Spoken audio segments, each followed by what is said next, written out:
Nitish Kumar Reddy, what a innings man. Team ইন্ডিয়াকে খাদের কিনারা থেকে তুলে আনলো নীতিশ কুমার রেড্ডি এবং সাথে অতি অবশ্যই ওয়াশিংটন সুন্দর। তাদের মধ্যেকার যে পার্টনারশিপ এই টেস্ট ম্যাচে টিম ইন্ডিয়াকে কামব্যাক করালো। আর সব থেকে গুরুত্বপূর্ণ, রানের থেকেও তারা দুজন মিলে প্রায় 50 ওভারের ওপর ব্যাটিং করেছে।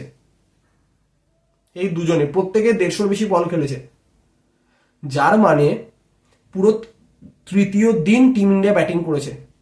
আজকে অস্ট্রেলিয়ার কাছে যদি 250 রানের লিড থাকতো আর যদি আড়াই দিনে খেলা বাকি থাকতো, তাহলে তারা ইজিলি 100-150 করে ডিক্লেয়ার করে দিত, টিম ইন্ডিয়া জেতার কোনো চান্সই থাকতো না, ড্র করারও চান্স থাকতো না।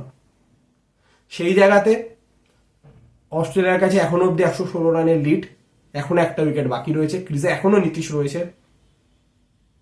আর তৃতীয় দিনে খেলা শেষ, হাতে মাত্র 2 দিন। আর খেপে খেপে বৃষ্টি আজকেও আমরা দেখেছি, কালকেও দেখতে পারি। তো টেস্ট ম্যাচ ইজ অন। একটা টাইমে মনে হচ্ছিল যে টিম ইন্ডিয়া হয়তো ফলোয়ান খেয়ে যেতে পারে, কিন্তু সেই জায়গাতে যেভাবে নীতিশ আর ওয়াশিংটনের পার্টনারশিপ এবং নীতিশ কুমার রেড্ডি যেভাবে তার সেঞ্চুরি কমপ্লিট করলেন, third youngest player, Indian player অস্ট্রেলিয়ার মাটিতে কম বয়সে সেঞ্চুরি করেছে। সচিন, তারপর ঋষভ পান্ত, তারপর নীতিশ। দুর্দান্ত ইনিংস। তার ফ্যামিলিকেও আমরা দেখেছি যে মাঠে রয়েছে, সবাই খুব খুশি এই ইনিংসটা দেখে। এই ইনিংস টিম ইন্ডিয়াকে বাঁচিয়েছে। তো কালকেই টিম ইন্ডিয়ার 5 উইকেট পড়ে গেছিল। তো আজকে জাদেজা আর ঋষভ পান্ত নামেন। পান্ত 2-3টে 4 মারলেও একটা দায়িত্ব জ্ঞানহীন শট খেলে নিজের উইকেটটা গিফট করে চলে যান ঋষভ পান্ত। তারপর জাদেজা, তাকে এলবিডব্লিউ করেন ন্যাথান লিয়ন। তো সে যখন 7 উইকেট হয়ে যায়, অস্ট্রেলিয়া বুঝেই গেছিল যে তারা ইন্ডিয়াকে ফলোন খাওয়াতেও পারে। তো সেই জায়গাতে তাদের চোখে মুখে ফ্রাস্ট্রেশন দেখা গেছে। তারা ভাবেনি যে 50 ওভার, ওল্ড বল হোক নিউ বল হোক, একইভাবে অফ স্টাম্পের বাইরের বলকে ছেড়েছে, ঠিক নিজের কোটাতে বল পড়লে সেই বলকে হিট করেছে। দুরন্ত ইনিংস আর রানিং বিটুইন দ্য উইকেট, চমৎকার। তো ওয়াশিংটন তার হাফ সেঞ্চুরি কমপ্লিট করার পর ফাইনালি তাকে আউট করেন ন্যাথান লিয়ন। তারপর নামেন বুমরাকে 0 রানে আউট করে দেন প্যাট কামিন্স।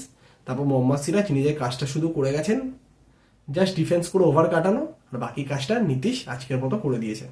তো দিনের শেষে টিম ইন্ডিয়ার স্কোর 358 রানে 9 উইকেট। এখনো টিম ইন্ডিয়া 116 রানে পিছিয়ে। তো টিম ইন্ডিয়া অতি অবশ্যই কালকে নীতিশ চাইবে অন্তত যাতে লিডটাকে 100 কমে, যাতে অস্ট্রেলিয়াকে দেওয়া যায়। আর তা না দেওয়া গেলেও অস্ট্রেলিয়া কিন্তু চাপে থাকবে কিছুটা, কারণ ডে 3ও শেষ। 100 রান করে তারা ইনিংস ডিক্লেয়ার করতে পারবে না, তাদেরকে 300 করতে হবে। এবার হুড়োহুড়ি করে করতে গেলে উইকেট হারাবে, আর ধীরে সুস্থে করতে গেলে টাইম যাবে। সব দিক থেকে দেখতে গেলে কালকে এক্সাইটিং মেগা সানডে হতে চলেছে, ডে 4। কালকেরও বিস্তারিত আপডেট নিয়ে অতি অবশ্যই দেখা হবে কাল এক নতুন ভিডিওতে। তো আজকের মতো এতটাই, এবং অতি অবশ্যই লাস্ট একটাই কথা, আজকে মাঠে একটা জিনিস দেখা গেল, সেটা হচ্ছে স্যাম কনস্টাস। তিনি বিরাট কোহলির মিমিক্রি করছিলেন আউটফিল্ডে, শোল্ডার পুশিংয়ের মিমিক্রি করে অডিয়েন্সকে এক্সাইট করছিলেন। তো তার উদ্দেশ্যে একটাই কথা, ভাই তোমার এটা ফার্স্ট ইন্টারন্যাশনাল ম্যাচ, তুমি ডেবিউট্যান্ট, আর তুমি পাঙ্গা নিচ্ছ বিরাট কোহলির সাথে।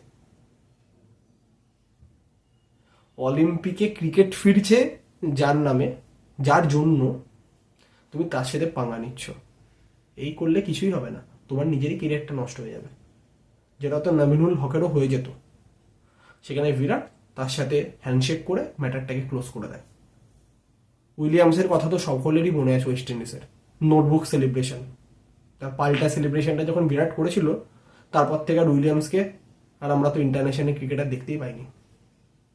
তাই যাই করো, একটু প্র্যাকটিক্যালি ভেবে, যদি নিজের কেরিয়ারটাই নষ্ট হবে। তো আজকের মতো এতটাই, আবার দেখা হবে কালকের ভিডিওতে।